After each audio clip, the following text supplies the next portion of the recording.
is worse than the words in my head. Swallow the curse, can't stomach it.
Hello and welcome to Nerd Gaze. My name's Kurt Santana. To my, that'll be my left is, Hi, I'm Rivka Yecker. to my right, DOS. But DOS, just DOS. This DOS. is DOS. DOS coming in Dolby Digital. THX sound. All right. Welcome to Nerd Gaze. We are a talk show about nerd and popular culture and all that ephemera. We like to promote intersectional discourse while doing so. On the docket tonight, we have Lovecraft Country, the season finale, and Raised by Wolves, episode 1 and 2.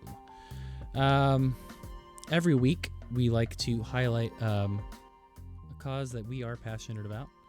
And this week, I'm going to turn off the music, just like you said. Mute. There we go. Is the Chicago Alliance Against Racist and Political Repression. Rivka, are you on the Google Drive? Yeah, I am. Would you mind reading that statement from CAARPR? Thank you.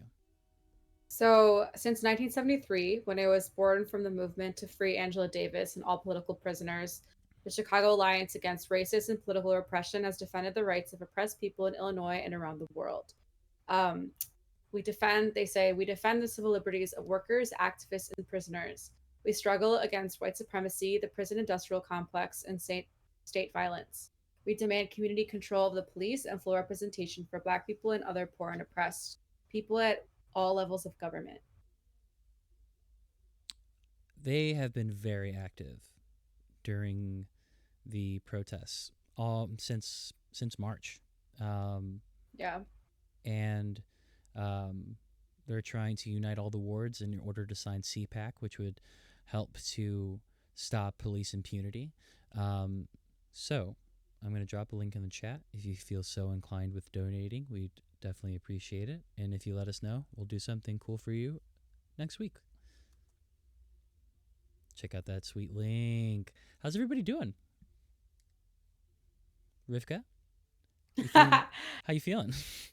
I'm good. Yeah, I'm good. I'm feeling balanced and excited to talk to my buddies. Hell yeah. We were worried sick. Dude, that was crazy. I literally, oh my god. Fuck I knew you were COVID. fine. I knew you were Oh, fine. you I said,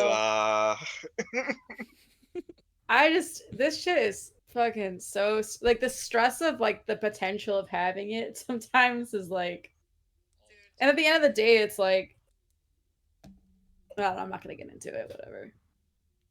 Yeah, we have another time.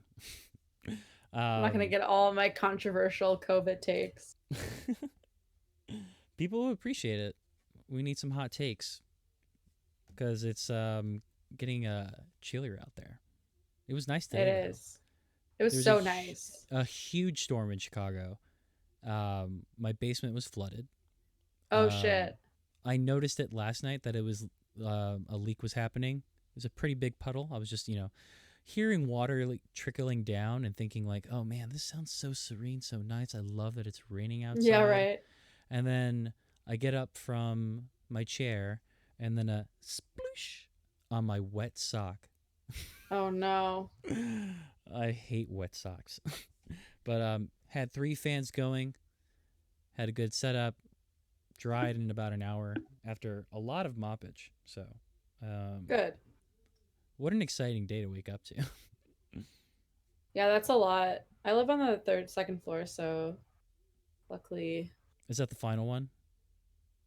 Yeah. Of the building? Oh, okay. Yeah. So no possibility of anyone with a bathtub overflowing. Right. Tobias, how you doing? Exactly. You're muted. Bro, we can't hear you. am I muted? Mm-mm. No, you're not. No, you're not. Okay, I don't know what. No, you're not. I don't know what happened. Yeah, no, I'm doing good. It's been a week. Been a weird week, but nothing has really happened. So I guess that's why it's weird.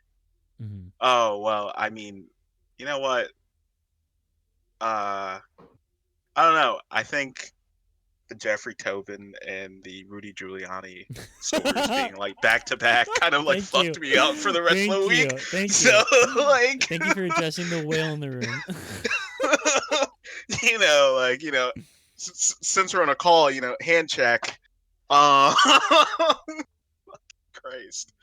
I don't know what to do with just my hands. yeah. Just wild. And wild at the lengths people will go to say, no, there was nothing wrong with that. This could happen to anybody. Anybody could be caught masturbating live. That's why people put tape over their cameras in the first place. Yeah, I mean, especially while I'm just on a professional call. It's all right. Right. You need to press a link. Log into this video, test your video and your audio too. You have the opportunity to do both. And then you click join with video. Because here's the thing, like someone told him, hey, could you join with video? Right. And then he logged back on and be like, oh yeah, totally. And then it's back there. It's like there's no accidental masturbation. The masturbation was happening. That's the bad part. My guy. It wasn't that it was caught on video. That shit was a setup for himself. Like, and same for Rudy. Yo, Rudy setting up themselves for. They're their own necromancers, if you will. Oh shit! Jesus. You went there, huh? Yeah, bringing it to Raised by Wolves. What an incredible Bringing show. it to Reese. What a show. No Should we talk about Lovecraft first? Or what should we do? I think let's start with something new and then like save the drama for later. Wait. Beautiful. Do you want to Just start with beautiful. Lovecraft? We're more than welcome to. I just thought that was a No, pretty good I want transition. to. If I say so myself. Well, do we want to end on a positive note or do we want to end on a negative note? We could talk about positive things of Lovecraft Country if you want. That's true. Yeah. Well, I'm down for whatever. Because I mean, yeah, I mean, we're done with it. We don't have to watch that anymore. So that. You sound so just this is a entirely neutral feeling. We just don't have to watch it anymore. I know it really is that. It's like this, like, well, we did what we did and we had to do it and we're done now and we finished it. And honestly, that's that. Yeah, it's like, what was it like? It was like, hey, let's spend the day going through a corn maze, and then we got lost for a really long time. Yeah, that's really good. That's really good. Yeah, that's exactly it. I think I actually really did like the end with D, the very last scene, D killing Christina.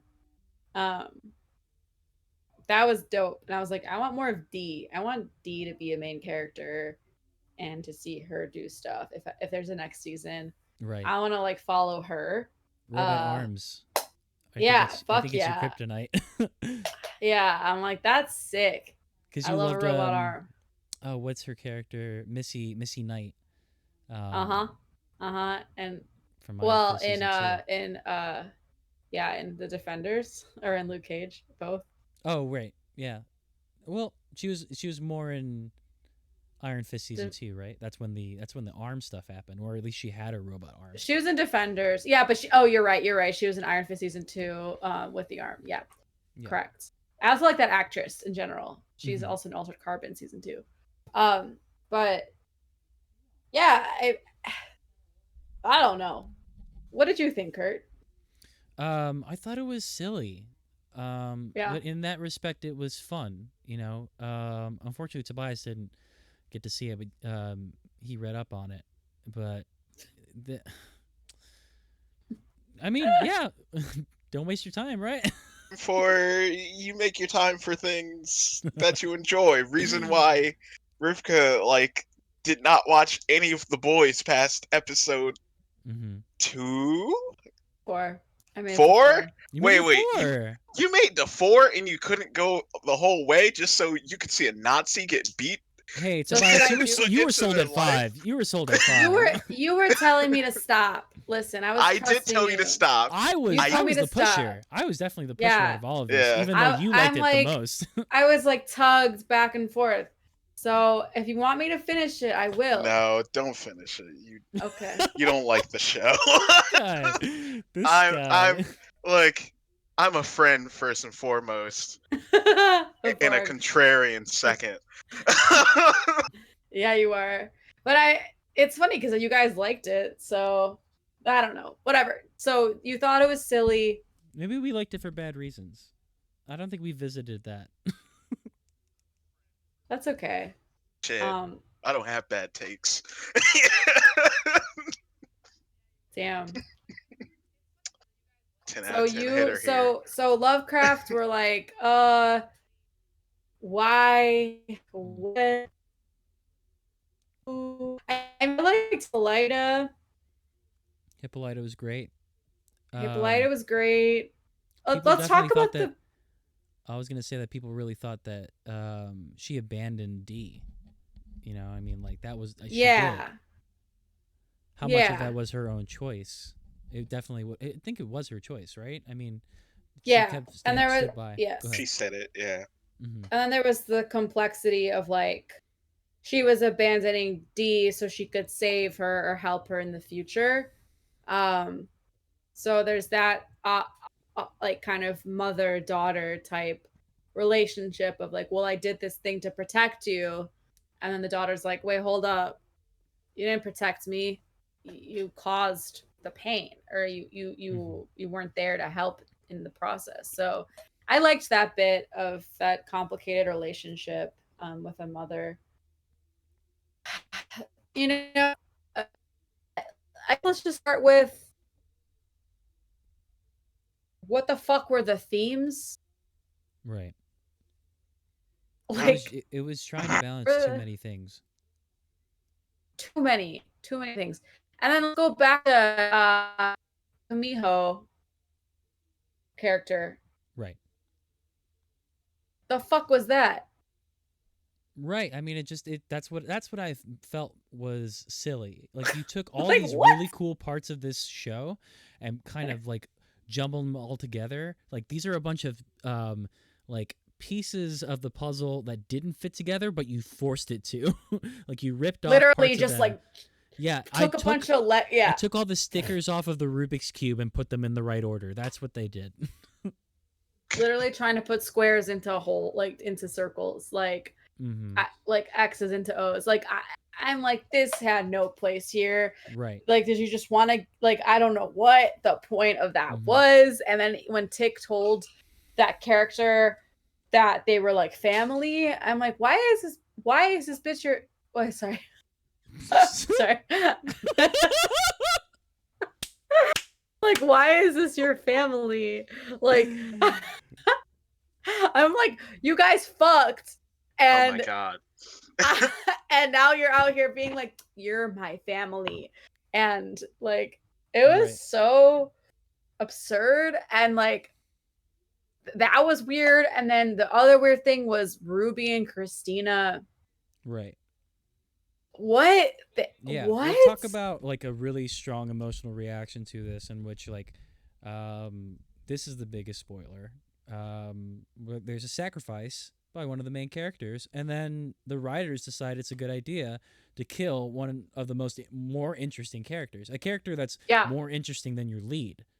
Like, that's what you're gonna do? Like, that's ridiculous to me. Like, and then like, if we want to talk about the and like the complexity of that, like the layers to that, like this, like, you know, plus size dark skinned Black woman who has like these queer tendencies, being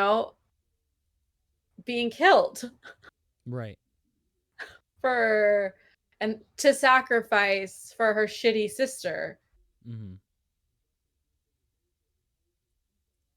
Like, and she's not redemptive at all. Like, I loved that scene in the cemetery, and I was just like, oh, thank God Ruby's saying something to her, to Letty. Like, Letty's just a bad person. Letty's just bad. And like, also Letty doesn't stand up. Letty doesn't say things. Like, Letty is hard to like, and so is Tick. Like, they're both not likable. Like, and the most likable characters, like Hippolyta, Ruby, the most interesting characters are still kind of, man, I feel bad for Ruby. They just went and fucking just did that. And like, but that's the kind of thing that people are always asking for, right? Like, oh, I really want a complex character that I don't have to like. But like, we kind of, like, I don't know. I mean, I liked Ruby. Right. Ruby was complex. Go ahead. I think what comes into play is that you see a light skin, skinny Black woman like make it out scot-free, while you see dark skin, fat Ruby get killed off screen, and like last known for like being with this white witch, and then choosing to like, oh, I guess I'll double cross her and help out Letty, but like still fuck Letty though. But like, her helping out Letty gets her killed. Like, yeah, exactly. It's just like, it's so, And then so my brain, when things like this happen, and I'm like, okay, I want to trust the writers, I want to trust the show, like I want to trust it. So I'm like, why would they do this? And I'm like, is it a reflection of like reality? Is it a reflection of like this is what would happen, you know, to this person in reality? Is that like, yeah, the thinner, more light skinned black woman, the conventionally attractive, whatever, you know, like woman gets out scot-free, or you know, like is that what they're trying to say, or like if I mean, but the thing is with fantasy, and this is what I write about a lot, but it's like when there's fantasy and when there's horror and when there's all these things, you don't have to go that route. The point of it is it's not real. The point of it is that it's not realism. So why do you go the route of being like, oh, this would happen in real life, so we'll show you how much it sucks? Like the fact that, you know, George was killed and we like George, Ruby was killed and we like Ruby, Tick was killed. Honestly, didn't feel I didn't feel much. Like Right. Yeah. that's the Oh, sorry, Yeah, Tobias, go yeah. ahead. No. Go. Well, what I was gonna say is that like those questions are great when they're not prompted by like explicit like terror and like trauma. You know, where I think like Raised by Wolves is doing that really well, where it's like putting in all of these like religious undertones, God, autocratic, yeah. technocratic undertones, where it's just like these are people like that live in this reality, and then you're sort of like questioning your own reality. That's all me and my mom did after we watched those first 2 episodes. We were just Raised by Wolves, yeah, that I mean, I'm sorry, but that's just like I don't even want to compare the shows. Like I feel like right. I mean, we should compare, but like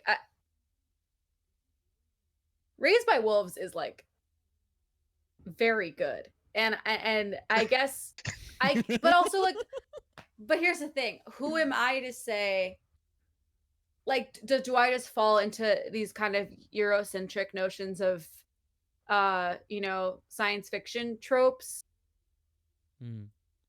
by liking Well, I think ultimately like the show doesn't end up doing anything revolutionary. Like, I mean, what have we been through except 10 episodes of black trauma? Like Yeah. that like Yeah. what like really reeled me off was and me and Kurt talked about this last episode, was about Montrose having to see his like I childhood know. friend and like Lover. lover just like I know. fucking shot again, and I then know. right after that happens, then Tick comes in and saves them, and it's just like what did it like what kind of choice did that Right. matter I know. then? I know. Like And Totally. all the powerful moments were so gaudy. Like it was just like this like and it oh my god, the audacity to just have this black woman watch this other like older black woman burn alive. burn alive Alive. and Like, just what is stand that? there. That's not gonna There's change no her. world in That where doesn't that that like happened. showing like black people the trauma that like they've been through, like that's like they know what's up. Right? And like I think the huge horror about this show is that like even if you show all the atrocities of what happened to black people to white people, that wouldn't change a fucking thing about them. Like Oh. that's like they see what is Birth of a Nation. People love Birth of a Nation. They Yeah. screen it at KKK rallies. I mean, like they love watching this shit. So like, where is like Yeah, the why erasure give of the it- white gaze on Lovecraft Yeah. Country? True that. And like it has like badly affected like how enjoyable this show could be, especially when like you watch that first episode and you think this is the thing that's going to turn the shit on its head, and then you watch the second one and what is it, the third episode George gets killed, or the second? It's the second one. Second. So And then like a huge tone shift in 3. yo, Like constantly though. Like there's like multiple tone shifts. yeah, but like 2 just like two, I remember people being upset and being like, "Oh God, this is just gonna be black trauma shit again." And I remember being like, "No, no, no. This is the second episode. Look, shit will change. There's no reason to like cast the show off." Right. And then I very quickly got shown I was fucking wrong, and maybe those people were all right, because that show just said, "Hey, actually, we got a couple more episodes just like this," and it has hardly stopped. And it the Ruby episode of where she turns into white woman made me feel gross. It Yeah. was Mhm. it like Yeah. I don't think, like, what really made me feel horrible was I still am not sure if that episode was trying to talk about black folks being able to or what happens when black folks try to police other black people in their communities and how Mhm. horrible that can be, Mhm. and like they find themselves as the white person of their community. But I don't even think it was trying to go for that, because it by the end tries to make Ruby a fucking hero. Like, oh, like she fucked up the racist white guy, even though during that whole thing she was Yeah. being being fucking horrible to the black girl that worked there Right. with a lot of aggressions because she didn't get the job. Like, Mhm. um, and Yeah. like, mm, mm, fuck, man. Yeah, Yeah, and am I you sup- never yeah, go ahead. quite know what the show is saying. You never quite know what the point is. And I think that's okay if it's a movie, but with a TV show, there needs to be a point, or else you're just like, what Mhm. the fuck am I watching this for? And I feel like the entire time we watched it, we were all just kind of like, I hope Right. it gets better. Is this gonna make sense? Because this is there some sort of like meaning to this? Like the entire time we felt that way. We were like, Mhm. this was a good episode. I wish all the episodes were like that, but they're not, and so we just accept that.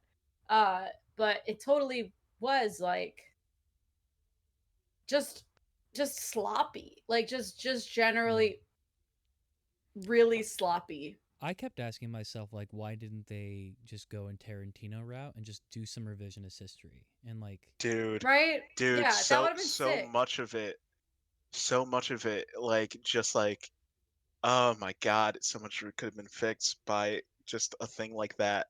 And it sucks, Right? because Tarantino is like the one of the few people that has figured that out, and I hate that dude. He's a white like, man. like, not even just because he's a white man, but I mean, my guy really just loves, to say nigger. So, yeah, you man, know, he's the goofiest kind of racist. not great, like kind of not great. And like him talking about I remember him talking about like production, some part of production or something, and calling it the ghettos, while Jamie Foxx is right on stage, and it's like, huh, Mm. the ghettos, huh, okay. Like, and it's just like, my guy, like, you're the worst. I love your The movies though. worst. I love your movies. Look, Oh my god. Well, look, I also like the best parts about this show was watching white people get like really gruesomely annihilated. Like that was yeah, when that happened, I was like, yes, this is so good. Like, Right, that yes. was the But Tarantino action. That was the sort of that was like the gruesome. Tarantino action. That like Right. really over the top, over like violent, like just like almost animated Mhm. kind of murdering. Like actually the scene where Ruby and Christina as Ruby and Letty are fighting, and then everybody's fighting, like the end scene, all the townspeople are fighting, uh the three of them, Hippolyta. You know what I'm talking about, Kurt. Yeah. That was cool. That was a cool scene. I actually really liked that. I was like, yay. But then it just turned into this. Also, like, there was so much confusion because I don't know how Letty got her vulnerability spell back, or her vulnerability thing back. Right. Like how that happened with There's absolutely no subtext. I'll say this in this entire show. Like, I know, yeah. none of these characters are motivated by something I can point to you specifically. Like, there's so much trauma in there. I have to guess that it's one of those things that's leading them to do whatever it is that they're doing. Right. And like, Fucking Montrose, man. Why did you Yeah. kill that woman? Or literally that ridiculous. or ridiculous. We not know even, you're abusive, but like, what? You've not even killed that people woman. I mean that two spirit. It's so fucked up. Person. Oh Yeah. my god. Yeah. Like why did they make him do that? Why even put them in there? Why even put them in there? It still makes no I was sense. excited about that. I was excited about that person like being around. Because it was so glossed over. Because it was so glossed over. Like, well, Tick it's the same wasn't thing mad. with the Kamiho. Like what's the Kamiho's name? I don't even know. Gia? Yeah, like why the fuck was she, why did we have a full ass episode devoted to her? I'm confused. That was the plug-in for the series finale, season finale. Help me. She'll come back in a very important time and save the day. But like, that was so absurd, man. Like, it was so just like dumb. Like, I was texting my friend during the last episode. I was like, yo, this is just cheesy at this point. This is just cheesy as fuck. And it's like not in a good way. And I was just like, and I feel bad. I feel bad saying this. Like, I feel bad critiquing it in like this, because I really don't like the show. I really think it's a bad show. Like, I think it's bad. Like, I'm going to go out and say it. I was neutral before, but I think it's a bad show. And like, I guess I think about like, okay, for instance, like, why was Watchmen so good? I mean, Watchmen took a lot of, Watchmen was centered around the Tulsa Massacre and all this really intense Black trauma, but like, they did it in a way where it was like, we know the subtext. There was subtext, and it was contained, and there was purpose to it. Right. There was purpose to why they showcased that. There was a reason for it, and there was redemption, and there was revenge, and there was story arcs that actually felt powerful. Everything here was like, yeah, like Kurt, you're right. Like, I can't point. If I point to Letty, what was her deal at all? What did she want? What did she care about? Like, I don't know. Maybe she cared about Tick, and she cared about starting a family with Tick, and like now saving this child that's inside of her. But like, what was her motivation? What were any of their motivations? There was, it like starts out, oh, let's find your dad, and then past, let's find your dad. Like, once they find them and everything, like, and they lose George, what the fuck is it other than a sort of revenge story, right? To get back at like Christy, like who at this point, or to protect themselves? Who? Well, like, no, it was so white people can never use magic again. That's so the last. The Which last gets to the title episode of the show, or this episode. You're right, the last episode, full circle. So it's what they say is, so these ancestors give Letty the spell so that also, how the fuck did Letty and Tick just know how to speak Adam's language so well?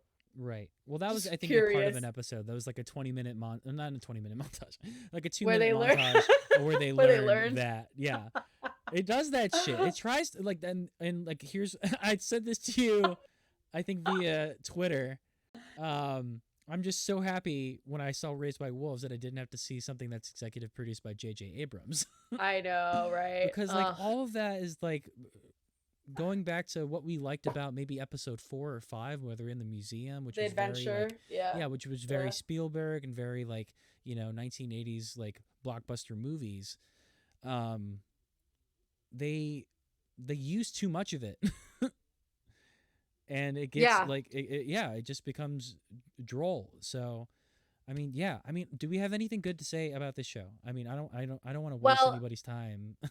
I know, but basically I just want to explain what happened. So the ancestors give Letty this like spell to like basically the whole point of the spell is so that when she conducts it, she takes away Christina's magic or bound whatever, and then it also takes away any white person's ability to practice magic. So it's like saving, yeah, it's, and I was like, okay, but also I was like, this is their opportunity to course correct with future seasons, because there's going to be another one. Like, I don't doubt that this one would get canceled, but they're reclaiming magic. Right. Yeah, and there are cops who know how to do magic. Right. So I liked that. I liked the reclamation of magic because it was also it like, but I also am like, is magic a metaphor for something? Like, is like, yes, but also, I don't know. It was just done in such like a, you know, when you can like see the writers writing in the room together and they're like, this sounds good, and then like one of them is really, you can I know exactly how they're feeling, like, oh, that's good, oh, that's so good, yeah, that's good, that's really good, like, yeah, you're like, and then one of them is like, I really want to keep this in, right. They're like, oh man, I don't know, it sounds kind of lame, and they're like, no, but hear me out, it's gonna hit like on the nose, like so good. So I like know like they're gonna be like, you gotta keep this line in because it's gonna be so profound, and like it's not actually that profound. I listened to a couple episodes of the podcast, and a writer is on the show every episode, and they all say the same thing about like, oh, I hear what you're saying, and we had that thought in the writers' room, but we didn't do anything about it. Like when Ashley C. Ford asked one of the writers in the first episode, let's talk about Ruby being a fat, dark-skinned black woman, and Journey being the main character. And then the writer's just like, oh, I get it. Like, I totally hear what you're saying. Like, I was in the writer's room, and I was like, are we really going to have a light-skinned woman play as the main character? And then that was it. She just dropped it. No one. See, that's what the whole show feels like, and like that's what the whole show feels like. It's like they like they're smart enough to, and like aware enough, and like, you know, like to think about these things, but they just didn't. And my commentary on that is not because necessarily they didn't want to, but because it's an HBO show that they have to make still somewhat appealing to a larger audience, because that's what, like, I'm sure there was some political, like, that's why we got the Cheryl Dunye sex scene. Right. Yeah. And so there was, let's get the gays. But like, it's, it was like the way I understood it, like the way I'm trying to make sense of it is like, they've got these really two hot as fuck main characters, and they're like, this is how we're going to get people to watch the show. Right. The show is going to say all these things. It's going to be very like, pro-black. It's going to be very woke. It's fucking woke. Very woke, and like in a very like capital T Twitter way, and that's how we're gonna get people to watch it. People are gonna think about stuff, but it's like, not really though, because you didn't really make any sense. It didn't really make a point. There was no point made. It's not showing us anything that we haven't shared via social media. Like we've that's seen what Tobias videos says. of like worse things happening in real life. Yeah. And they had so many cool things that they could have worked on from the pilot and from the second episode too. I mean, it's just the idea of like fear, of like altered realities, of people having different realities, like on the bus. That was a great conversation. I thought, like, this seems like a really cool show. This is going to do some really cool stuff. With the conversation he had with that woman on the bus, where he was like, a reality doesn't have to be what you think it is in order for you to enjoy it, And the thing is, like, they didn't do anything to differentiate our reality from theirs. Whoa. Just by adding, like, magic. I was just about to say, there is magic. Huh. It doesn't help anybody, but there's magic. Right. Like, the average person in Chicago has no idea that this is existing, and that it's like this weird secret, like, conversation between these ancient white supremacists and like this current family that I don't know. Yeah. I mean, you know, I'm curious to see why people like it. I think that it was narrated. I think a lot of people that I do respect and keep up with don't really like it. Um, just because it's like it's a mediocre show with like a really faulty, like sloppy narrative. Mm-hmm. We There could you blame go. it on the writer, on the book, the author. We could blame Matt it on Ruff? him. Yeah. I haven't read his book, so I don't really know if Me he's neither. responsible for this show. It's like, like go ahead. I still want to blame him. I Go ahead. I don't. You're allowed. I mean, thank you. I Excuse just, me, I would still like to blame the author.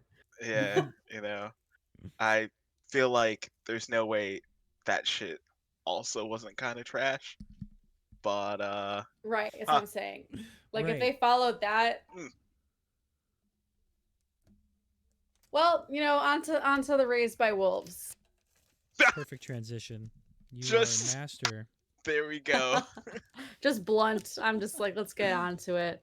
I had the perfect transition, but then you're like, no, let's talk about this show. Let's talk about how this show. Okay, give me the transition. We're acting like a late bunch now. of babies right now. Speaking of babies. Oh. That was your transition? No, it's not good. 4, 5 down, 1 to go. God, Raised by Wolves. Bro. This fucking show, man. Ridley Scott came the fuck through. He said, "You guys Perfect. missed Alien? You guys want a little android action? A little milk coming out of their freaking mouths? Yes. I'm gonna give it to you. I'm gonna give you all of it. I'm gonna give you a mother. I'm gonna give you an android. I'm gonna give you a woman with a very square face. I'm gonna give it to you." And I'm gonna be like, yes. saying tried to get everybody to watch this shit immediately.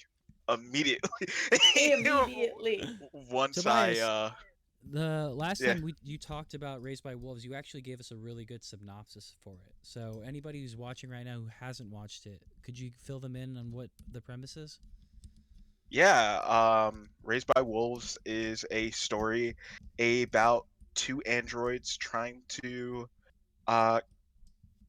start anew on Kepler 22b, which is a brand new planet, and they specifically are starting a life of just atheist.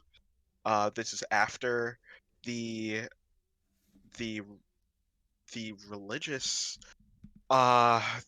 religious group of Soul, right? Yeah. Yes. Has the Mithraic, yes, the Mithraic people that worship Soul have pretty much destroyed their planet. This is a show that has been just deeply therapeutic for me. It is a show that has stayed on my mind every time I've watched an episode. Last episode I was telling Kurt how much I was just thinking about this before like bed, and like how like the thought of things would not leave me be. How many episodes are there? 10. And how many have been put out so far? 10. It's oh done. Shit. It's done. Yeah. Oh Yeah. man. We're late on this train. Yeah, we are. But yeah, I've watched up to 8. I've watched up to 8. Oh fuck. Hell Yeah. yeah. Nice. That is what I'm gonna do this weekend. Yeah, so are we gonna finish it for that- next show, or what are we gonna do for next show? I'll do it. Look, I would say your time. So like I've watched 2 to 3 episodes a week, and Okay. like I have not tried to rush it, even though my brain very much wanted me to, because it was Yeah. very much just like, yo, this is it right now. This is it, and I I might get sucked in. Yeah, you might get sucked in, but I would say Right. it works better Ah, of allowing your brain time And to I think, process. Rivka, you're thinking that because Tobias had a good point, I think, on last week's episode, where it did feel like 1 and 2 should have been just like one whole episode, or like part 1 and part 2. Because I think they're both directed by Ridley Scott.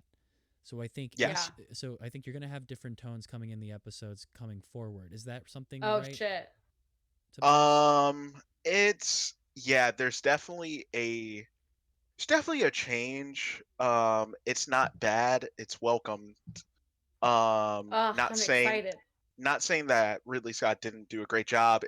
I think Ridley coming in and directing these first 2 episodes provided an anchor for which uh every director after this can I mean really do what they want to do. So it's a Um different director every episode or every 2 episodes? I'm not sure. Okay. All I know is that there's more than one different director after this, and I Shit. honestly I honestly have not been checking like how I should. Uh but the show goes some very weird places, and it has a unified feeling with each episode. Like it knows what it wants to do. It knows what it wants to go through. Um with each episode is I mean what I can really say. Mm-hmm. And it just it feels like you're being guided through something Right. very well. Yeah. Like a Um wonderful exposition in the pilot. I felt through conversation and not like, let me tell you about one day like that. yeah. You know, Yeah. like It I thought that would have been so It's cheesy, but it was so no, it's great. like so slow and like perfectly, like the way they set it up is like so perfect. Mm-hmm. And then providing that backstory in the second episode of who that guy is, like it's not even like that really intensely complex, like this man who we're seeing as one of the like as whoever one he of was. the as one of the Mithraic people, and then Yeah, seeing him isn't as a actually. atheist. Yeah. So who is he? Is he actually an atheist? Yes. Right. Yes. Because I didn't quite understand who he was before him Yeah. and his lover, which I'm sure we're gonna learn what happened to her. But like, uh, yeah, the way I explained it to my dad, because my dad was like, "What are you watching? Like, what should I watch?" I was like, I texted him today, and I was like, "It's really complex and original, but still uses old sci-fi tropes of humanness of androids and innate human traits, explores parenting, civilization building, and God and religion." Like, so like what I really like about it is that it's very like, yeah, like Kurt was saying, it's really refreshing and new feeling, but it's also like it's bringing in all these old sci-fi ideas of like, are androids raise children, can androids be human, can androids show emotions, um and like what it means to like atheism and God is always such a fucking like it actually reminds me a little bit of Altered Carbon in that way, where there's like Mm-hmm. this like very atheist like feeling, but also I have a feeling there's going to be a sense of I don't think it's going to be fully atheist. I think it's going to be actually talk. I think it's going to show like the kind of. I think it's going to take an agnostic approach. Right. Well, I think what Yeah. you were talking about, this common theme about, or like it's like, oh, of course you're going to use a religion as this sort of metaphor, but I think what it like it turned it on its head, where it's like atheism is now seen as the way that we look at religion as an institution. It seems to me that like the way I look at atheism in the show is that like that's the sort of bad institution that's like not necessarily, it's like that's the one that's being willfully ignorant, and then it's like religion is serving some purpose for these people and that's why they choose to do it. But it's like it's interesting because Mother like takes a huge turn Yeah, halfway through this episode, yeah. and You trust her again.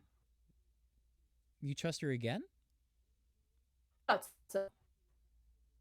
Right. and when she like in second episode, like Okay. sh- right, like she takes in the one young girl who got raped and then Mhm. is impregnated, Right. and she's like, "We'll work through this together. Like it'll be okay." And there's this like really intimate moment, and then she saves her from these animal creatures, Right. these danger, you know. I don't. Yeah, And I don't think that mother's care for these children is like under question at all. Of course, that mother's going to oh, protect them. I'm talking about like their like relative morality based upon atheism. You know, like do we think that right. we're like that mother's actually saving these children because of taking them away from religion? Because mother killed an entire ship of people and Right. saved these children for the purpose of having their own family. Yep. Yeah. I mean, yeah, I think, Which normally, I don't know, I hate to flip it. Like a crusade is usually done in the name of a god. This is done not in the name of a god. Right. I think the show poses that question as well, and also those kids pose that question of Mhm.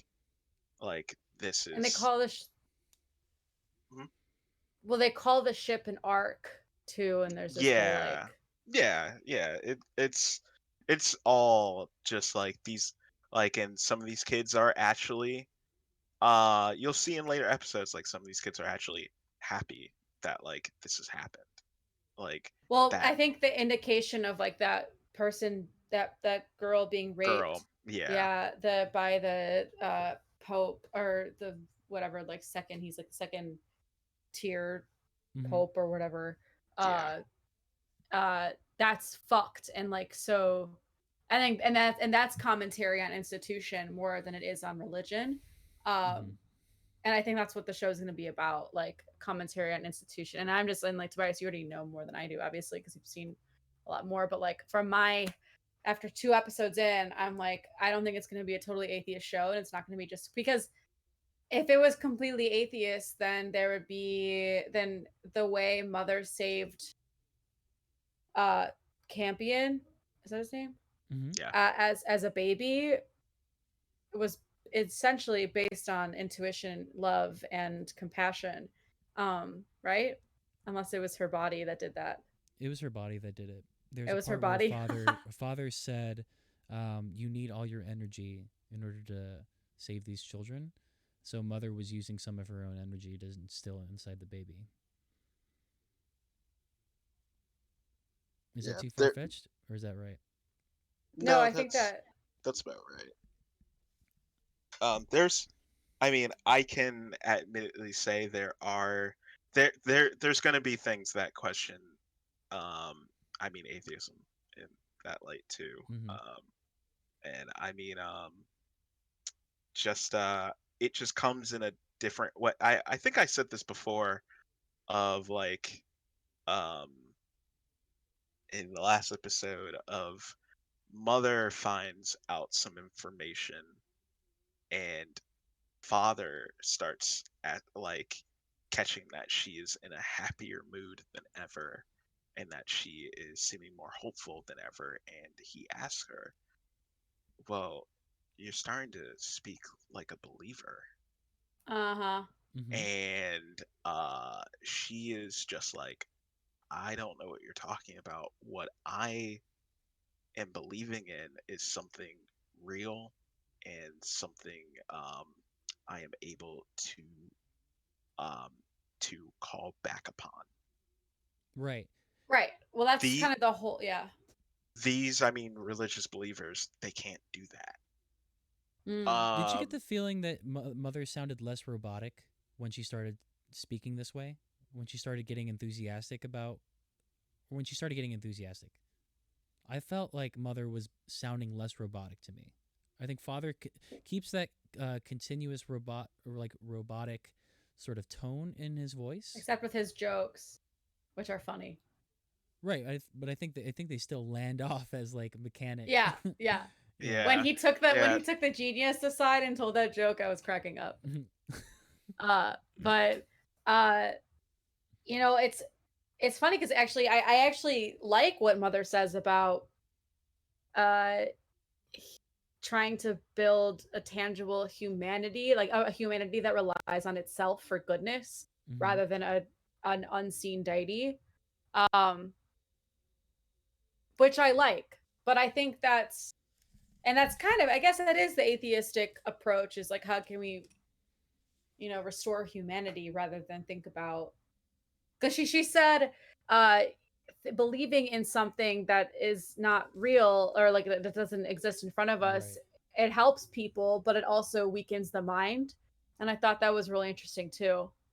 Um, and also, I'm really curious about her as like a mother, because obviously there's this feminist, exploration, which Ridley Scott fucking loves. I mean, that's the entire Alien saga, is like Mm-hmm. mothering, um, and masculine sexual violence and mothering.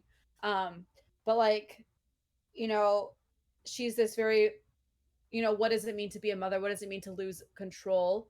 Because the whole, like, what I kept thinking about was that she's this mother who's like losing control, and now her son doesn't trust her because his, like, he thinks his mother is this crazy lady, this I mean, crazy. she does kill father. She does kill. I know. She like reminds me of my mom. I mean, you'll see in episodes 3 and 4, like it work I don't towards. know whether to like her or not. I like. Can I speak I'm on that? definitely. Yeah. Well, I wanted to speak on the mother part.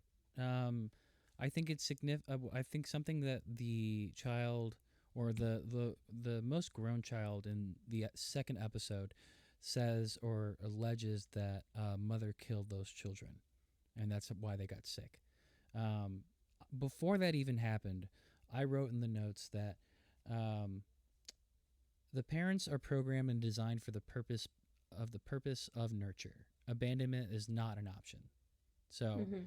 even so, they can't prevent the death of one of their own. So one of the first deaths that we seen was Mm-hmm. of the little girl, Tally. Tally, falling into the hole. And with your own purpose of like taking care of these children, you couldn't prevent the death of one of these childs. I understand that they got away, but like, you're an android, shouldn't you have some sort of powers? Wouldn't you be able to Right. detect sound? There are still a lot of things I need to figure out about like the mechanics of the androids and what they're capable of. I guess I can just borrow it from every other Ridley Scott movie, but um, like, death was going to be a part of their programming, something that they needed to deal with. Mm-hmm. So it's like, are they resembling like the human aspects of like mother and father? Are they taking maybe Christian ideas of a mother and father? Um, Right. that is something I'm not very clear with. But Well, I think what you were saying about like judgment of whether or not they're good or not, I think it's in question of whether mother killed her own children. Yeah. Totally. I don't want to ruin anything there, so I'm just gonna leave that open. Um, Awesome. uh, but I think the thing I like about this is that these are not androids that are looking to be human, right? The Right. These are androids that know that they are androids, have no other care about what like that means to anyone, and are living their lives thus. Um, uh, Even with them, like, I mean, the whole reason why father and her get into that argument is because father's like, yo, just saying, we're getting older and pretty fucked up. Yeah. We're gonna have to like, we have to get that kid to the ark, or that kid is going to fucking die. And Right. mother's like, whoa, whoa, whoa, the fuck you mean there? Did father have Excuse any me? inclination of mother's power, of what mother Right. was capable of? Oh, I know fully what mother is capable of. Right, but did What do father you? know that? Yes, yes. Father knew that that's Uh, what mother was capable of, but just didn't tell her, because I she seems believe. fine after everything. Like, after mother like found her true power, she doesn't seem to be malfunctioning the way that she used to. That's. I can say that she she still is malfunctioning in a way. Right on. Sweet. Yeah. Yeah, we just have to keep watching. Like I Keep mean, watching. there is no no, like there I think both of them are just a real life counter to parents getting older and losing sight. Mm-hmm. Um not like physical sight, but losing sight of, what they wanted during a process. Mm. But Mm. whereas but this is not a chosen process. This is something that was bestowed upon them. Um Yeah, regardless. are we gonna learn more about that? Yeah. Look, I'm not trying to I know. so, I know. Okay, I'm so look, stoked. just look, all I'm saying is if for 8 episodes this show has constantly had me thinking afterwards, I can tell you it is giving you enough answers and then providing more questions. And it does not feel in a bad way of where I am questioning because they did not give me enough. I'm questioning because what they gave was interesting to make me want to think on that and Right. I'm go never into questioning that anything in the further. episode. I I know. respect it as fact and was just like, that was Yeah, awesome. I want to see I fully more and trust see where they it. I go. fully Yeah. trust it. Yeah. Yeah. Yeah. Also, I don't trust the characters, but I trust the story. Right. Yeah, me too. yeah. Yeah. Yeah. Yeah. I think it shows to the power of this show that after a certain moment I start I don't start liking Marcus, but Marcus turns into one of the more um just one of the more Is I he don't want like to the say elitist one? likable. Is he the high IQ dude? No. Marcus is the Mithraic guy that Oh, yeah. Oh, okay. that I mean survives The imposter. after. Yes, Yeah, yes, he's yes, yes, and mm, man, it starts speaking on what happens when I mean you start out as a fake and you end up maybe being a true believer. Oh shit. Wow. like Whoa. like I'm What? so down. it fucking goes there and it Mm-hmm. fucking pays out Well, that's why so I'm. Right. well. I That's think why we'd I'm actually saying. go ahead. Sorry. No. That's why I'm saying. I'm like, I don't think it's a show about atheism. I think it's a show about believing. Mm-hmm. What were you gonna say, Kurt? I was gonna say that I think we didn't really touch upon the whole like first the cold open of season 2 is like a really big twist that they could have gave us like end of season. Like you could have told us like by the end of the Episode season. 2. Yeah, no, the beginning of episode 2, like us finding out that like Yeah. the person that Yeah. came upon this planet Yeah. and is Yeah. a warrior for this whole religion is an Yeah. imposter and is not Yeah. actually Yeah. that person. That's crazy. Yeah, I dude. know. As your cold open, It's I beautiful, know. awesome. I it's know. it's I know. super good. And Ah, um that's so good. you'll find with the third episode the show finally gets a theme song. Yes, And awesome. it is look that is why I said just watch 1 and 2 because 1 and 2 That happened in are another show. are I have to think whole. about. That happened like in another show. Yeah. yeah 1 and 2 are a whole and then each episode after gets that music. I And love that. there is a fun thing of where the music does change. It's a musical And episode. no no the I mean intro song lyrics do change slightly in episode 3 and episode 5, and Lord, this show gets it. Nice. It oh my god, just and also that theme song haunts me. That's It's awesome. it's so weird, but it has the theme song has the same type of feeling that the show is trying to convey Oh shit. of I mean something motherly and warm, but cold and haunting. I get that. I And get that from the animation. And they Yeah. started the animation in yeah, the first episode. They made it longer in the second episode. yep, But it reminded me of a children's book, or like Yeah. cave paintings. Yeah. I yep. love that. Yeah, like I feel like it's definitely like I'm being I'm being nurtured Yeah. Yeah, yeah. in I'm that show. super. This Mhm. show's this is fucking good. I'm Yeah. really excited about it. Thank you Let's for Tobias yeah. for getting us on board. Let's talk about the aesthetics of the show. I think I really like how practical the effects are. Yeah. Like Gorgeous. yeah, really simplistic rocket ship kind of looks like The screeching, the way she killed all those people, the way beautiful. oh, right? Absolutely so Which so is elegant. it's biblical. Those deaths are Yeah. biblical. It was just like hearing the word of God is supposed to make you combust, and now you're Mhm. hearing the word of this like mother, and then she destroys you. Like that's what Yeah. kind of meta narrative you're trying to do there.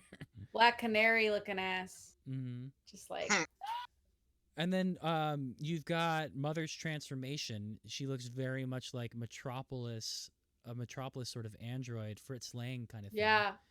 That was really cool. You got Yeah. like Star Wars style hallways. Not even that. I think they're more. It They're was not like sterile. They're not like sterile looking hallways. I would no. say that they are. They are Like once you see more, more of it. they're like they They're they seem just very white, like just Okay. like clean white. it's Like got like this so the show the way I guess it's got like Star Wars vibes in the way that there's children and there's this like kind of like civilization that they're building and like all this, and then they've got like altered carbon vibes with like the whole atheism and religion and like kind of really dark, Mhm. cold, sterile, you know, like colors, a lot of blues, a lot of like browns, um and then there's like I guess there's alien vibes because mothering, square faced, mean character, and like Sigourney Weaver, uh, and like this ominous like unknowing something that is existing that's lurking around us, even those creatures. Uh, that's that alien vibe. So I'm feeling like the different types of horror genres or like science fiction horror genres sort of like working together to create something really beautiful. Absolutely. Yeah, they're never really fighting against one another. It never really wants to be a different show. It's like just all in one, which is what Lovecraft was doing too Yeah. much of. Like you're not balancing everything. You're not giving me what I want from every single one of those. But Jesus, like so quickly I was gratified of like this is what I really Yeah. wanted out of a sci-fi, a horror Yep. show. Like it's Yep. giving me everything I want. All of it. Visually, like the audio of the show I think is fantastic too. I was listening onto it with some surround sound speakers. It was awesome. If you're wearing headphones, you're catching new Yeah. things too. Yeah. Amazing. But the So thing that good. made me question about like the terrain, I was like, of all the places to pick on this planet, and you stayed there for so long, I guess it was a fertile land. But it's Right. making me think that like they didn't have any choosing in where they landed, which Yeah. could be something that's explored later in the show. Of just like, were they on the run? Was this like a sort of faction sort of thing where it's like, Well, it seems like yeah, because right, the because a war was atheists. going on Right. not too long before all of this took place. So Yeah. yeah, let me not speak, but Yeah. Don't and spoil. and yeah, This is the show I want no spoilers for. I'm so excited to devour it. Well, I guess should we move on to my favorite horror movies? oh, absolutely. I feel like we should have started with that actually. yeah, man. We were on the I'll topic. go. Go ahead. Yeah, I mean, it's not as to a few of them, but Alien Saga is for sure up there, like number one. Uh, and that's like science fiction horror. We're I like doing the a top five Babadook. horror films, by the way, for anybody who's watching. Top five horror films. Alien Saga. I would say Babadook is up there because I love trauma horror or like reconciling with trauma and grief horror and women and mothering. I love all those themes. Under the Shadow, an Iranian horror film, also very similar. It's like post-war and actually yeah post-war but like it's really good. It's like a post-war feminist like Iranian horror film that What was the name also again? deals with Under the Shadow. Under the Shadow. It's really good. It's really good. And then I would say, and Hi, these are Jojo. hey, and I would say like the hardest like hardest thing is classifying horror as genre, but like I would say Park Chan Wook's like Old Boy trilogy or Vengeance trilogy, um, Old Boy, Sympathy for Lady Vengeance, Sympathy for Mr. Vengeance. Um, yeah, those are my favorite. Some of my favorite psychological thrillers, and it's so hard because horror can be like so many things. Mm-hmm. I like horror that has meaning. But also like I like this horror film Ravenous, which is like a cannibal horror film that's really funny and to me. Um, it's from like 1999, I think, and it's a good time. I like cannibal stuff for sure, You like but just in general, like people Just eating. Did kind you of like? ominous I'm how you fascinated by said it. it. I think it's interesting. I like Raw. It's a good movie. A little ham nom nom, like a little bite. A little bite out of the arm. Uh, Yeah, yeah. that was. I think that So I we like. got. Go ahead. Yeah, I like psychological thrillers for the most part, and I don't really care about horror if it feels meaningless. I like horror that has meaning. That's just my. I can't do horror that's just like trauma porn. Like I just don't find it interesting. I like horror that conveys a message that I can. Yeah. Otherwise, it's like I don't really like watching stuff that's just like mindlessly violent. So were you into horror from the get? Was there movies that got you into it, or helped you adjust? Yeah, I definitely did not like horror as a kid. I remember I was actually really scared of like everything because I was just like I like felt like I was talking to spirits all the time. I don't know, I was a weird kid, but I was like I definitely like felt very hyper aware of like the spirit realm. And so I've always was scared of horror stuff because I was like so like there's I definitely I don't want to fuck with that. But the first movie I watched that my friends would love to watch horror movies in like in middle school, and I remember in eighth grade on Halloween, they watched The Shining, and The Shining is actually one of my favorite movies too. All right, But that's in gonna go eighth on our grade, they number watched six. yeah number six, The Shining. And my friends they were watching The Shining, and I was so scared, I was so spooked, and I closed my eyes the entire time, and I put a pillow over my head, and but the way that I did that, I imagined something way more scary than the actual movie itself. So like I heard everything and I imagined it to be way scarier than it actually was. And Jesus like Christ. Yeah. and so like later, when I went to like when I started kind of taking film more seriously, like when I got to high school and I like wanted to be this like, film buff or whatever, uh I watched it again and I was like, oh my god, wait, this movie's actually fucking good, and it's not like to me I didn't feel like it was a horror movie. It's the same thing with like when I watched Silence of the Lambs, like the way people talk about it, it's like it's this big scary horror movie. Mm-hmm. But to me, I was like, this is just a psychological thriller. Like, and I guess Right. that's why I like horror as a genre because people see horror in such different ways. Like Absolutely. to some people, yeah, like to some people, The Shining is a very scary movie. To some people, The Babadook is an extremely scary movie. To Requiem me, for a those Dream. are like Requiem for a Dream. Yeah, I would consider that is scarier to me than both The Shining and Babadook. Like Requiem for a Dream fucked me up. I watched it in high school and I was like destroyed, like wrecked. But like, it's just funny the things that everyone finds something scary. Like, it's so personal. Like, to find something horrific. The one thing I can't do, the one thing I really struggle with is like women ghosts. Right, I was gonna bring this up. I didn't want to call you out and be like, "There's something that call you me will out. not do." I will not do.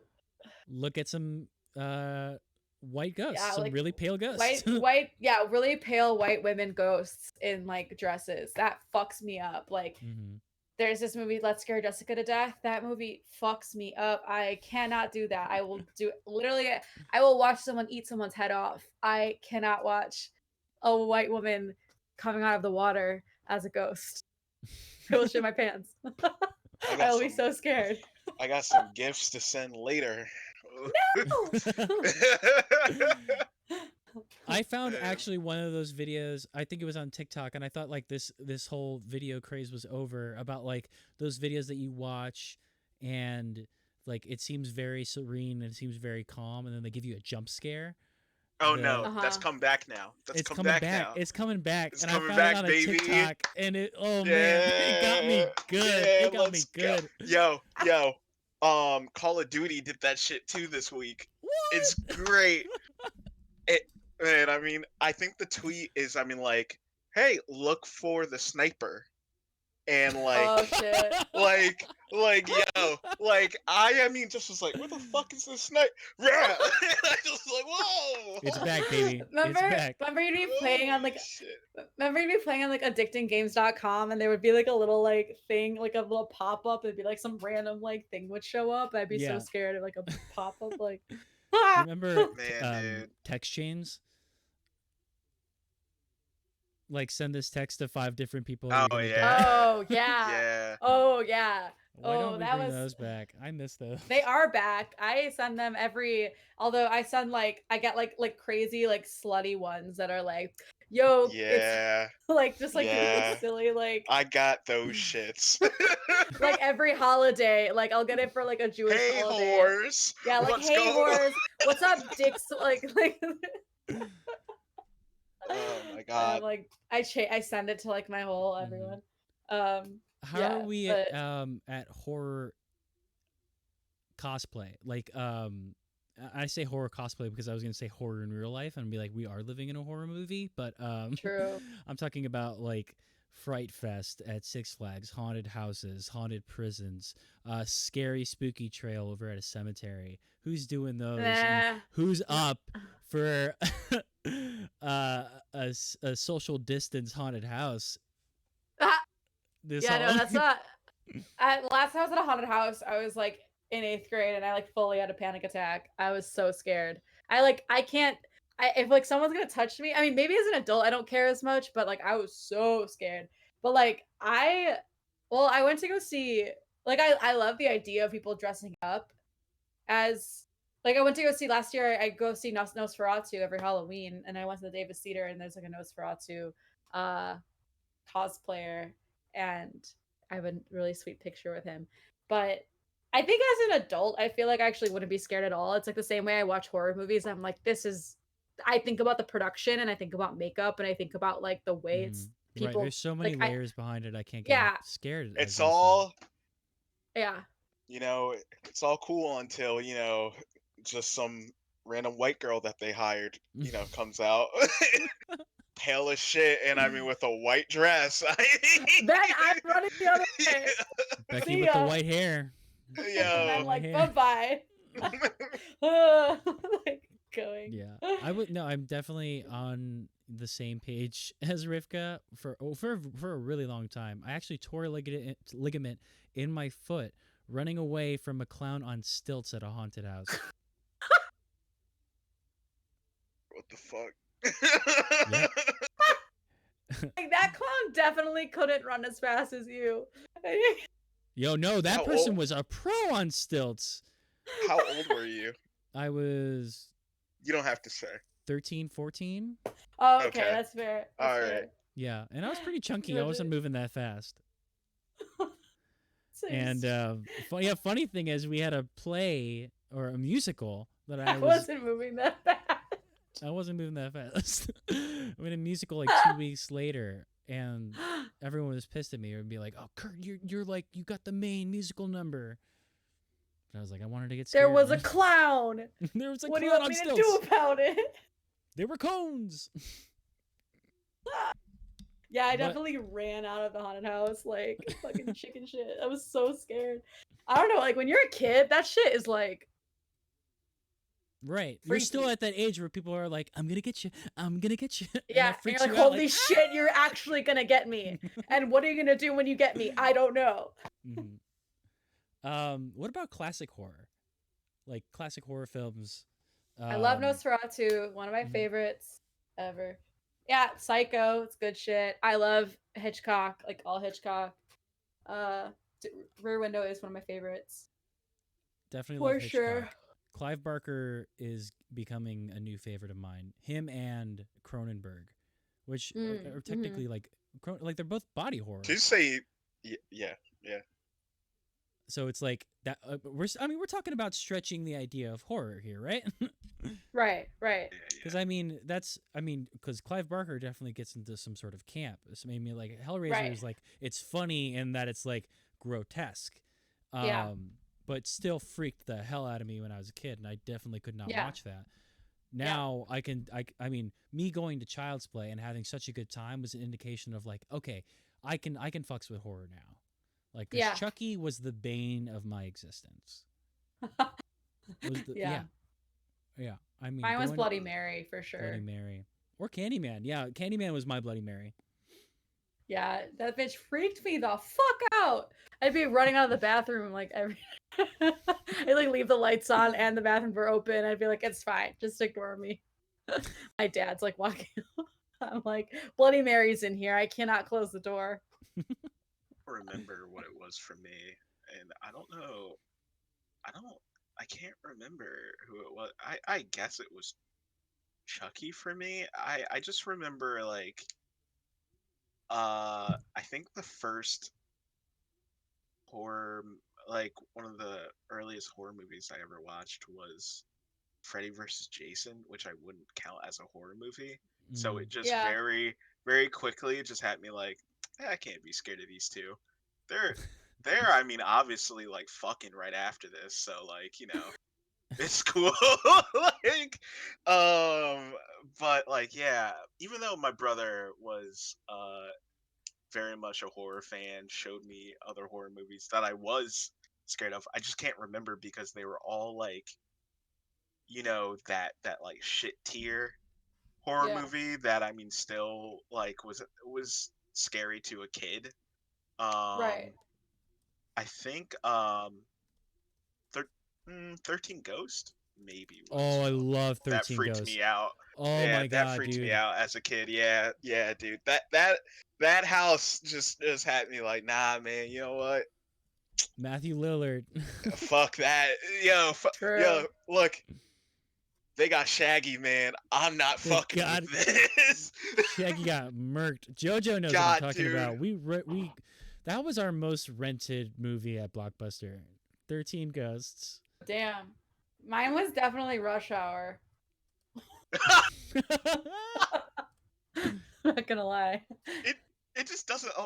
That doesn't align with what I think about when I think about you. But like, thank you I for loved- sharing this. I was like, at any like comedy action movie, I was like fully like, if it's comedy action, I love it. I watched like every Jason Statham movie like as like a young, like a 10-year-old. Yo, brother. when is Like- Criterion gonna release a Jason Statham collection? Let's go, Jason Statham collection, Crank. Let's get on it.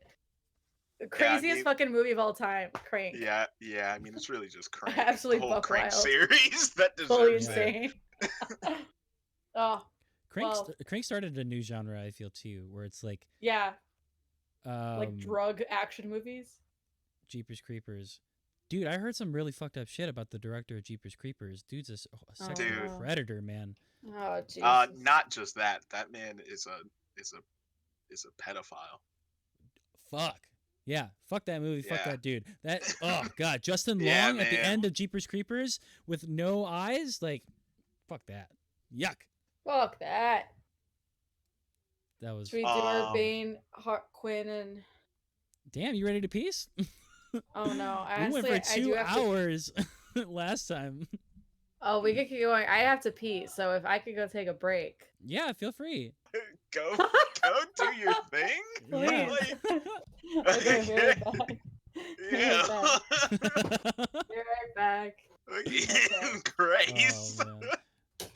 Tobias, you were saying you were playing some Call of Duty, or did you No. Twitter? Don't put that on me. Okay. Like, oh man, do you have a bot in here right now?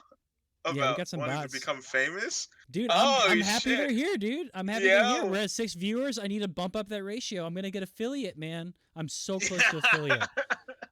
Want to buy followers? Want to become famous? I haven't bought a follower yet. I haven't bought one yet. Let's go. Yeah. Can we get there? Yes, we can. Yeah, I mean, no, I just saw that on Twitter, and it was with Leatherface, the one who pops up. So yeah. I guess they're doing a crossover with them for Call of Duty Warzone. So good on them. Right on. Great job. Maybe that'll be the next game that AOC plays on Twitch. Huh. Yeah, well, fun. I mean, that was. I had a good time watching that. I did not watch it, but if there's 2 things I am a cuck for, it is AOC and it is corporations.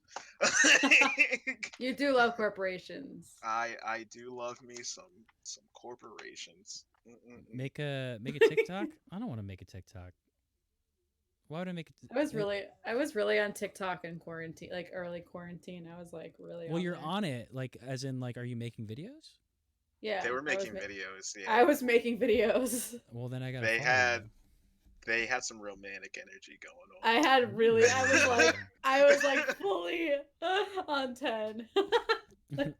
I was losing it. I would only cover themes to TV shows like Reba. What the fuck? What would you do? I would cover the theme song to Reba.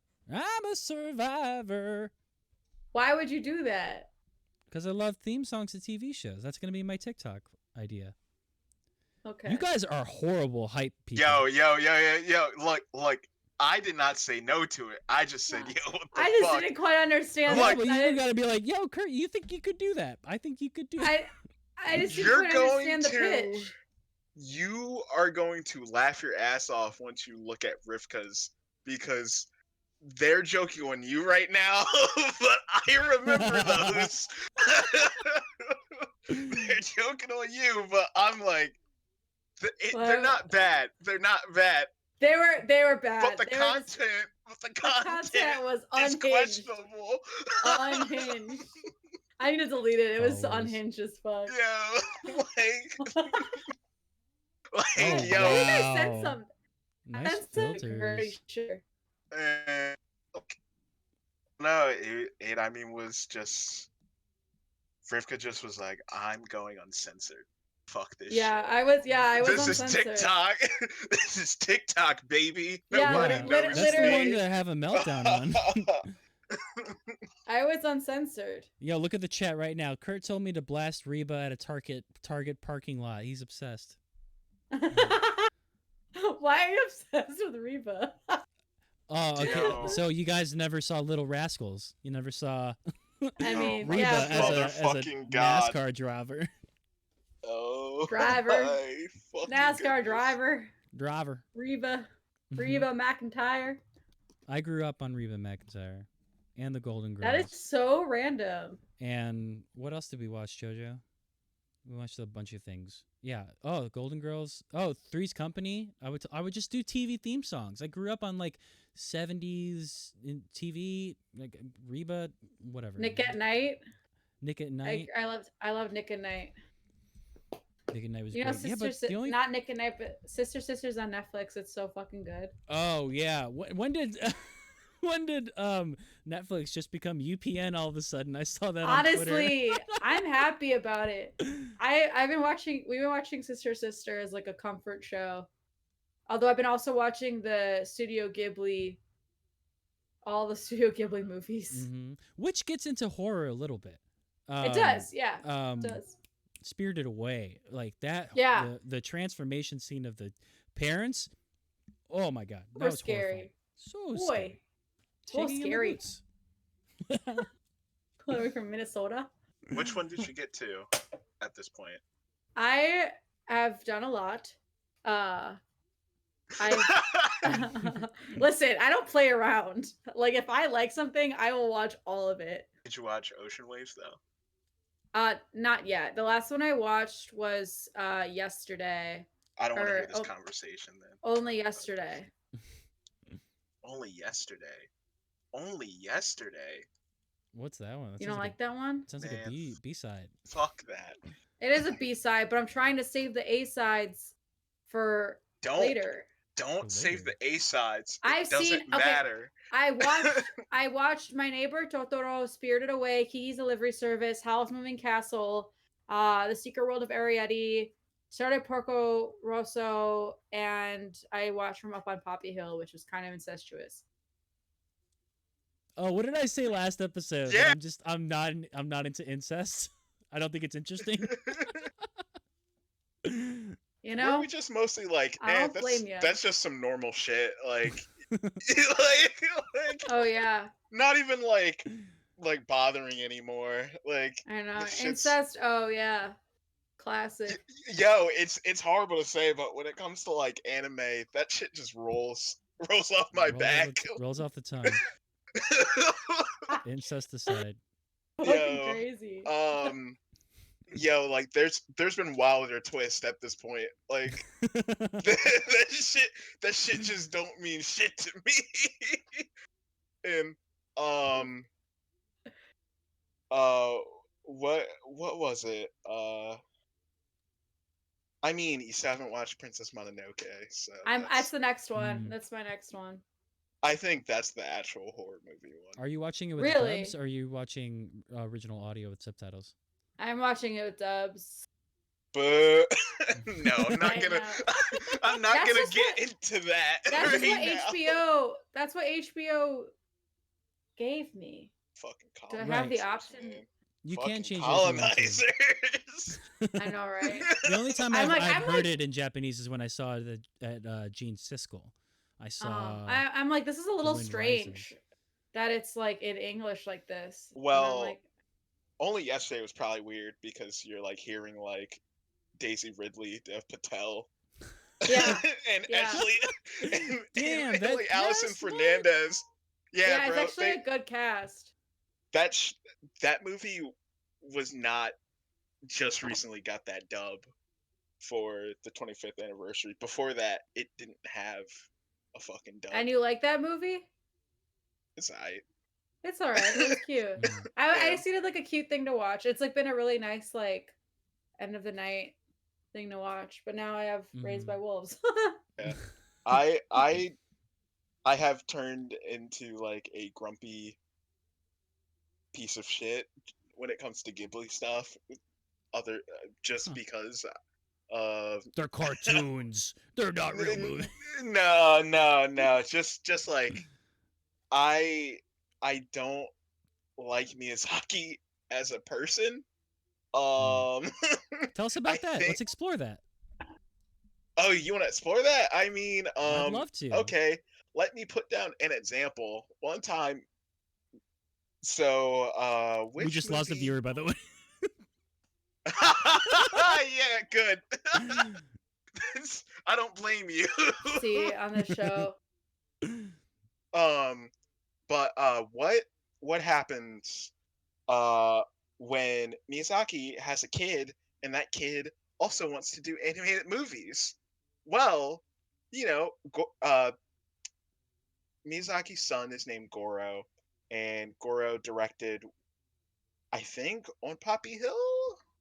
I think. Which one did he? Siri. Hey Alexa. Siri. which films did he do? From Up on Poppy Hill, yes. And Which is I. it's it's okay. It's not a great movie, but you're not supposed to say that about your kid's movie. Which is what like Miyazaki is at the premiere and leaves mid movie to go take a smoke. Yeah, dude, I respect that, man. Yo, like goes and takes a smoke and then says, "Oh, this shit's just alright. Like the kid can do better." and you're just like, you're here right now. This is not like a this is not retrospective. Like your son is in the building. So yeah, I mean plus I mean Miyazaki just Miyazaki has some real moments where he's like mad cool and him being like very intense works, but also Miyazaki can come off as a stubborn old fuck that maybe just needs to let people live. Shakes fist. And Shakes Isn't fist that how angrily. they always become? yeah, but I think it's weird because it's so at arms with what he's made. Whereas like a lot of people with this shit, they've made like they've made shit that just like I would say with like other directors that are doing normal movies, it's not so weird. But when it comes to Miyazaki and his shit is about like other youth and like Is very Miyazaki much the Tyler Perry of animation? don't you ever goddamn dare say that. I would never say like I'll say some traitorous shit, but I'll never say that. Excuse me. You Look, hear he's taking a break? He's taking a break. He's gonna man, hire more people to create his content. I guess. I mean, once you get ratioed all the fucking time, talking about how your shit sucks and like how you don't hire Oh, there's people. a lot of simps out there right now. Yo, He just posted this photo of himself, and everyone was like, "Ooh, me about Tyler like." Perry? Yeah, that surprised Yo, me too. you're Me too. joking. I won't take to this at You all. take. No, I'm gonna put no, it in the chat. don't you goddamn link. I I I hate Tyler Perry. I hate that motherfucker. But Miyazaki is someone that I like their works a lot. But I think them as a person is sometimes Mhm. very conflicting. Um, and I think it really speaks to how someone can provide a like can be a troubling figure, not in a problematic sense, but just Mhm. in their own home life. Like just like how do you expect for someone to get to a point of where they have they are part of a top tier number one possibly number one tier Mhm. studio.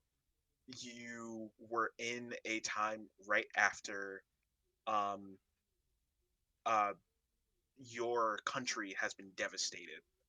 um Mhm. like Mhm. how do you grow after that and who do you become? And at times you see Miyazaki as a very warm person, and then other times you see like with the people um that he has tutored, that he has mentored, that he has been a very rough teacher. And sometimes, sure, that's what you need, but at other times, I just wonder like how troubling could that be if that's for the wrong person, or like if Right. you're working with him I think if you day create after any sort day. of empire, you're gonna. I mean, God, it sounds so cheesy, but like live long enough to see yourself become the villain. I mean, just. I mean, Yeah, when yeah, when there's yeah. practices going on at like when you build up a corporation and you try to keep these like the content's always going to be there. It's always going to feel Ghibli like, but at what cost? You know, I mean, The fact that Yeah, like I mean, crunch is still going on in gaming, the whole cyberpunk thing where it's just like, this game is giving us the content that we want, but at what cost? People are hurting. it's just yeah, it's just really really rough. I I have a whole book of Miyazaki's interviews and stuff like that, and um, I like hearing from younger Miyazaki because younger Miyazaki is wild. Actually, you know what? Miyazaki's always kind of been an asshole. Um, I'm putting like Miyazaki actually, in the title because this became a yo, Miyazaki panel. yo, actually thinking about it, like there is a moment where he is talking. Um, who is the creator of Astro Boy? Um, uh, Osamu Tezuka. Um, there was a whole magazine that was dedicated to him after he died, right? Wow. And like they had prominent animators like talk in I mean that magazine, and this was I think in the 70s or the 80s, and like everybody's like, "Yo, Tezuka like created this and like made something special, and this is why we have this is why we have anime. This is why we have this whole community." Miyazaki's like, "I don't know, man. That guy just seemed like he kind of wanted to be like Disney, but I'm better though. So, you know, fuck him." And that shit just like the audacity that Miyazaki has, crazy, crazy. Rivka, does this do anything to change your viewership or the way that you look at content at all? No, because I'm recognizing that I'm walking into something that's been popular and like a empire for many years, and I'm just catching up. But I mean, No, I no, you shouldn't feel bad. I still yeah, enjoy his stuff. I mean, yeah, like it's the same thing with like Alan Moore or like I don't or Frank Miller or like I don't know any older auteur.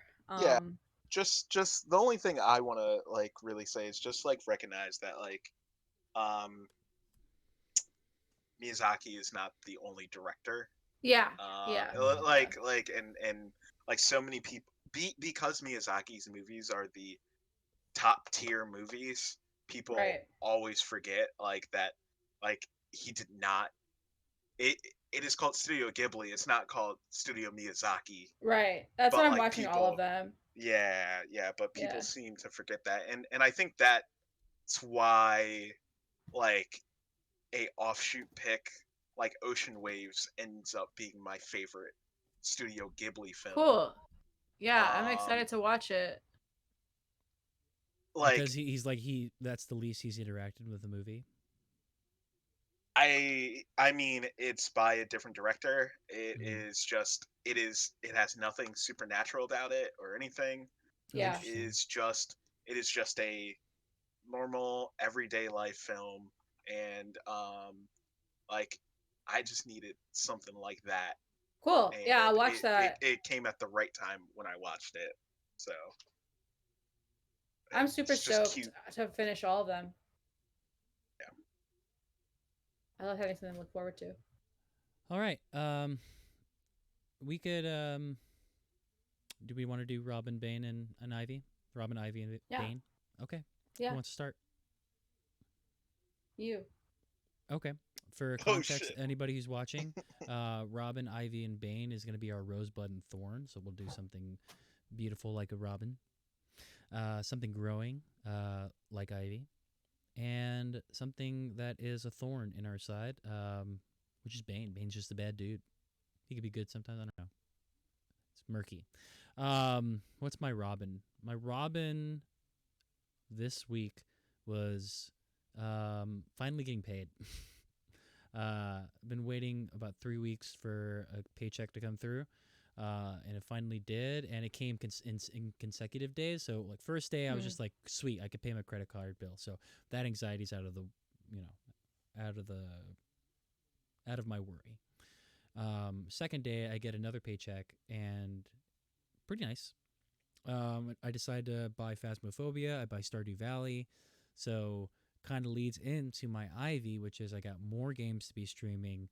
Yay. Yeah, and I started doing a schedule as well, which is just allowing me to keep a better memory. Something that I'm realizing that Twitch is really good for is like helping out with my short-term memory, which is always gone every time I go into therapy, where my therapist will ask like, "How was your week?" I couldn't tell you. I can't, because Fuck. things have been, since the pandemic started, such a blur. I mean, we're a month and a half less away from December. This year's almost over. I know. I think that's the bane. I think that's like, I can definitely point to the points that I have changed as a person, but I can't tell you when that happened throughout this year. It was a very fluid transition. I felt like I was very fluid in my gender identity, my morality, my values, and I feel like I was becoming a different person. And I feel like I'm now able to have coherent conversations, and I'm a little less inside my head. So it's kind of a mixed bag sort of thing with my Bane, but I'm happy where I'm at. I just wish I was paying attention while it was going on. So yeah, that's me. We always see things in hindsight. Absolutely. Who would like to go next? There you go. Thank you. And Robin is, I have a couple new clients for my creative agency that I'm really stoked about. What is One's that a called? pet groom. And how can they find Hooligan. Yeah, Hooligan Creatives. We're on all social media, working on a website, but I have a new pet grooming client, which I'm really excited about. A new plant nursery client. And I have a new artist, a friend of mine that we're working on their website, and I'm just excited about all of these cool new clients. A Poison Ivy. I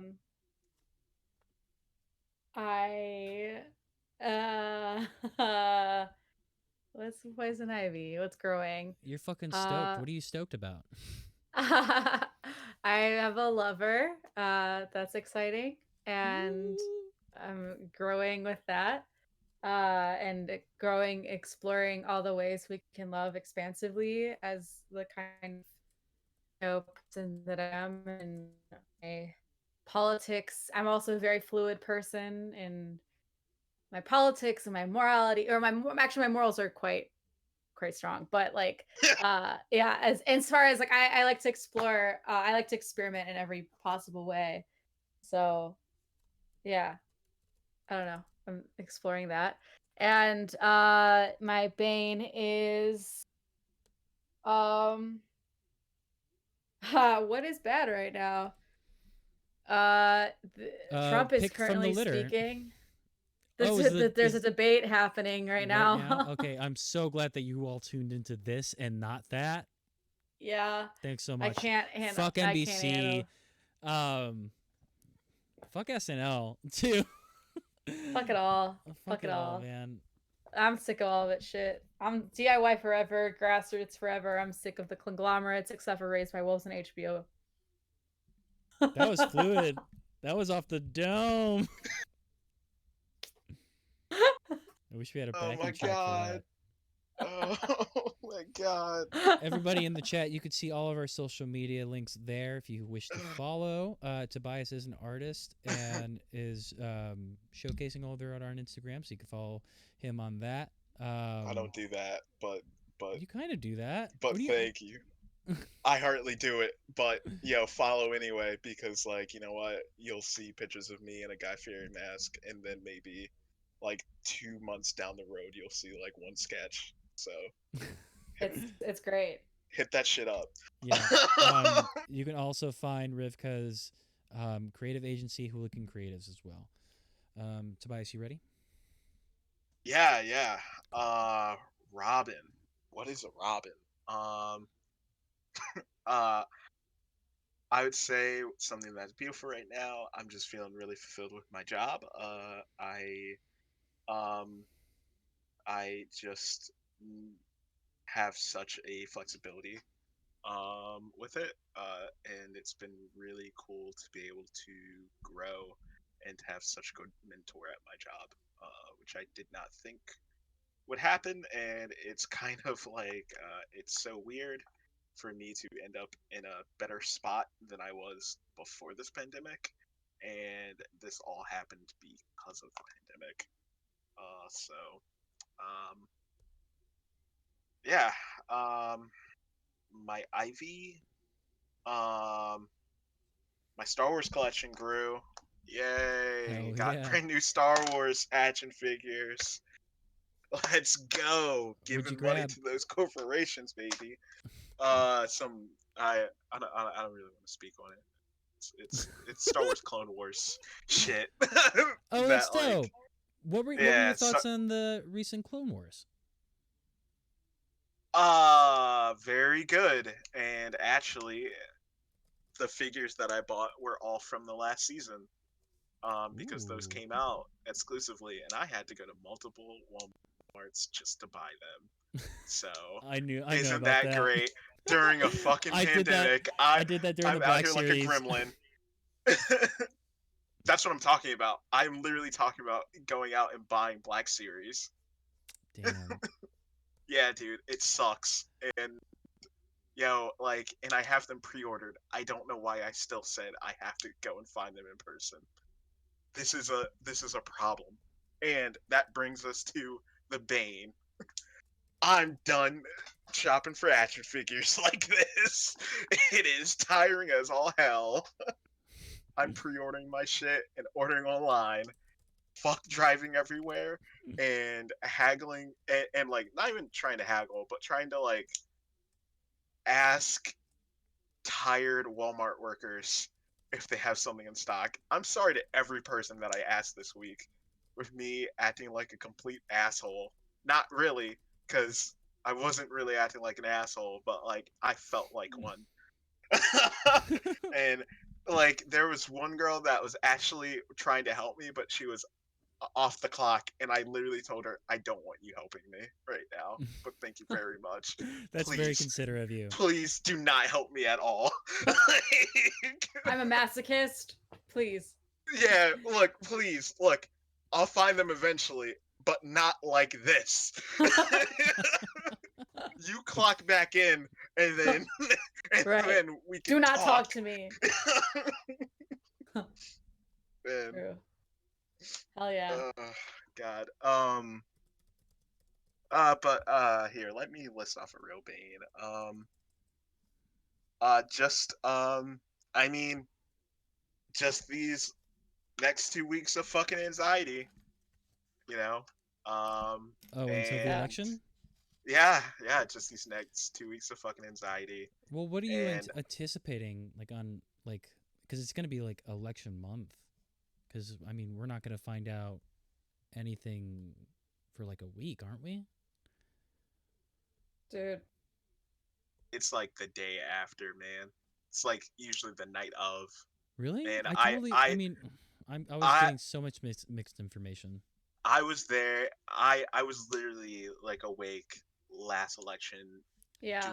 doing What up, my Connor job. Miller? Like, I went to sleep and I was like, fuck this shit. yo, I wish I could have slept, but I literally was doing a all night shift at Best Buy, Shit. packing shit up, and then to have like to just find that shit out, it fucking sucked. And then like Yeah. the the like white woman at our at our job that was part of the warehouse, she comes in that morning and then she's like, I can't work. This is too much for me. While I am like, I literally stayed all night during this bullshit. Found out, had my shitty boss also then like laughing and shit because dude was a fucking trumper. And then um like I mean, and then I had school afterwards. Jeez. Yeah. Like, what a shitty day. So yeah, no, Yeah. that shit gets counted and accounted for Yeah. by That shit. Dude, the day after. I don't know. I'm saying expect the worst because they're both the worst. So, Yep. you know, that's Yep. just There we how go. I'm going in. It's all about mobilizing outside of electoral politics. Numb the pain, Trump's get gonna- drunk, get high, smoke them if you got them. It's gonna be a wild night. I might do a Yeah. live stream. Also, I'm gonna announce it now. I'm doing a Halloween night stream. We're doing cover bands. If anybody wants to do covers, let me know. You can whisper me. We'll set up a time. Rivka, Tobias, if you guys want to do covers, let me know. Me karaokeing to Yeah. Rob Zombie. God. Yeah. Anyhow, thank you so much for tuning in to Nerd Gaze. If you stick around, I'm going to be streaming Phasmophobia with Connor the Miller immediately after this, but I'm going to shut this stream down so that I can export it to YouTube. So be sure to follow me on YouTube. It's going to be Kurt Santana. If you look up Nerd Gaze, you should be able to find that. Friends and Such with Shannon C. Griffin, all that good stuff. I'll be putting all my content over there and making alerts and all that stuff. But peace out, everybody. Peace. See ya. Bye. Night.